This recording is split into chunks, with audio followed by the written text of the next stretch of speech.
kami dari kelompok 6 dengan materi implementasi Pancasila dalam bidang sosial dan budaya dengan dosen pengampu Bapak Larisman MD.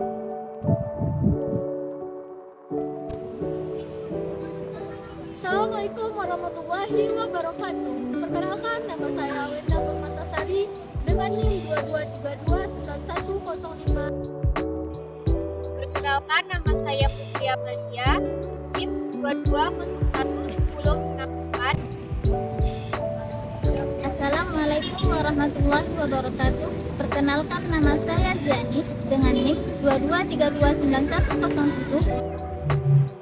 Perkenalkan, nama saya Nabila Aulia, NIM 22011055. Assalamualaikum warahmatullahi wabarakatuh. Perkenalkan, nama saya Sahidatul Aulia dengan NIM 22058194. Perkenalkan, nama saya Nurhayati Lubis, NIM 22011060. Assalamualaikum warahmatullahi wabarakatuh. Perkenalkan, nama saya Nurhayati Lubis dengan NIM 22078045. Assalamualaikum warahmatullahi wabarakatuh. Perkenalkan, nama saya Abu Umar, NIM 220410. Hai everyone, perkenalkan nama saya Mutiara Murni NIM 22011055. Sebelum kita memasuki materi kita tentang implementasi Pancasila dalam bidang sosial dan budaya, seperti kita tahu bahwa Pancasila merupakan dasar negara dan ideologi negara Indonesia yang merupakan pedoman kita dalam melangsungkan atau menjalankan kehidupan kita di negara ini. Nah, berbicara tentang sosial dan budaya merupakan tatanan dan interaksi masyarakat sesuai dalam adat istiadat, pengetahuan dan juga moralitas yang ada. Seiring berjalannya waktu,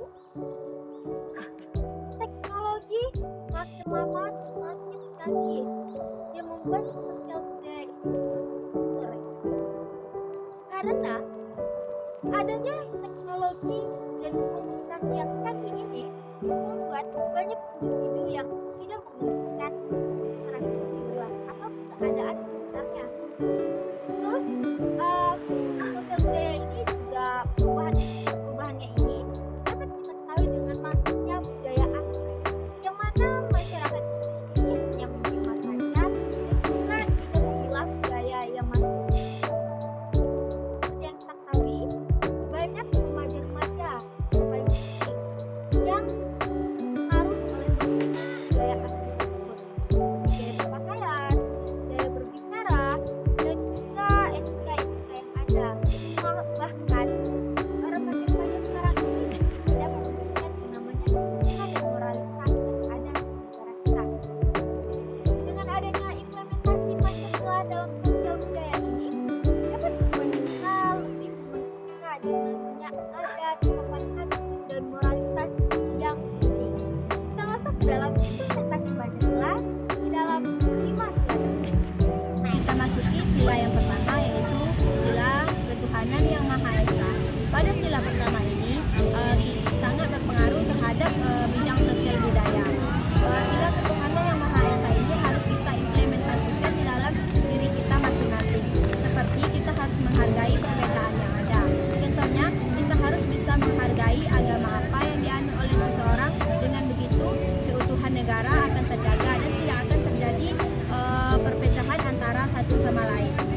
Sila kedua yang berbunyi kemanusiaan yang adil dan beradab. Sila kedua ini mengandung nilai-nilai yang mengharuskan manusia sebagaimana kodratnya memiliki kesamaan derajat di mata Tuhan, juga harus memiliki kesamaan derajat di mata hukum. Dengan itu masyarakat ini bersatu menegakkan keadilan dengan melakukan peradaban sehingga menjunjung tinggi nilai-nilai kemanusiaan.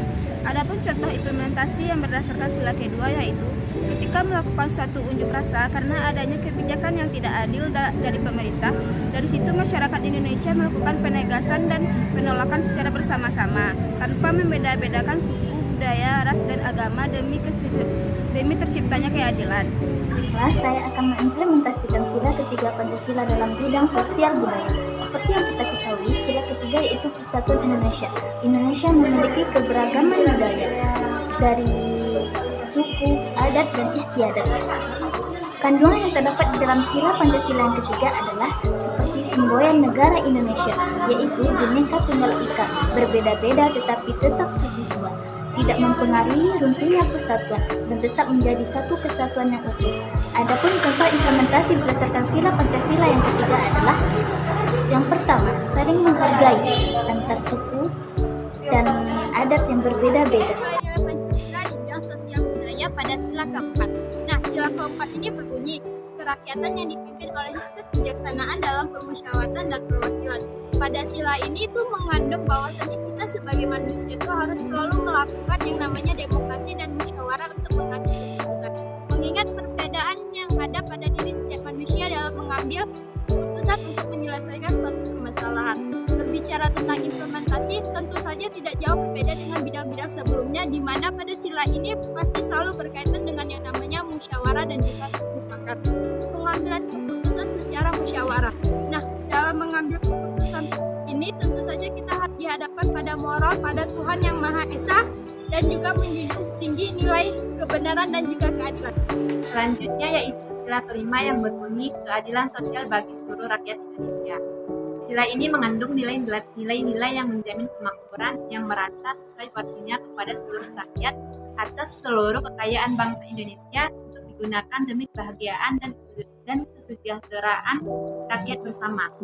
Makna dalam sila kelima ini adalah adanya kemakmuran yang merata bagi seluruh rakyat, seluruh kekayaan dan sebagainya dipergunakan untuk kebahagiaan bersama serta saling melindungi satu sama lain. Adapun contoh implementasi yang berdasar sila kelima ini adalah seperti mengadakan pembangunan yang merata di seluruh tanah air Indonesia sampai ke daerah yang terpencil, memberikan kebebasan dan memandang sama rata semua suku, ras, agama, dan golongan, serta menjaga persatuan dan menolak segala perbuatan yang terkait dengan SARA seperti diskriminasi antar golongan. Materi selanjutnya adalah tantangan dalam implementasi nilai-nilai Pancasila di bidang sosial budaya. Adapun tantangan dalam pengimplementasian nilai-nilai Pancasila di bidang sosial budaya sebagai berikut. Yang pertama, masuknya budaya asing sehingga mengikis budaya asli Indonesia. Yang kedua, kebablasan informasi yang tidak sesuai dengan nilai-nilai Pancasila. Yang ketiga, adanya kesenjangan sosial dan ekonomi antar daerah, menusuk rasa nasionalisme dan persatuan masyarakat. Yang keempat, belum pasifnya pembudayaan di Indonesia. Materi selanjutnya adalah solusi dari implementasi sosial dan budaya. Yang pertama, memfilter setiap budaya-budaya asing yang masuk ke Indonesia, mana yang baik diambil dan mana yang belum diubah. Yang kedua, bijak dalam menggunakan teknologi informasi dan komunikasi. Yang ketiga, meningkatkan kesadaran masyarakat dalam pentingnya budaya Indonesia. Yang keempat, mengembangkan setiap budaya yang ada di Indonesia. Pancasila memiliki keterkaitan yang erat dengan sosial budaya. Sebagai warga Indonesia yang baik, kita harus bisa mengimplementasikan nilai-nilai Pancasila dalam kehidupan sosial budaya kita. Contohnya seperti sikap toleransi, yaitu mengembangkan sikap toleransi, terus mementingkan kepentingan bersama daripada kepentingan diri sendiri. Karena penerapan Pancasila dalam kehidupan sosial budaya merupakan dasar untuk menjadikan bangsa Indonesia menjadi lebih maju lagi. Dengan kita mengimplementasikan nilai-nilai Pancasila, kita dapat memberikan pemahaman kepada masyarakat tentang perbedaan dan keragaman budaya yang ada di Indonesia. Dan penerapan ini bisa dimulai dari diri kita sendiri, yaitu dengan mengembangkan sikap saling menghargai antara agama, ras, dan suku bangsa, dan menjunjung tinggi nilai sosial kemasyarakatan. Terima kasih.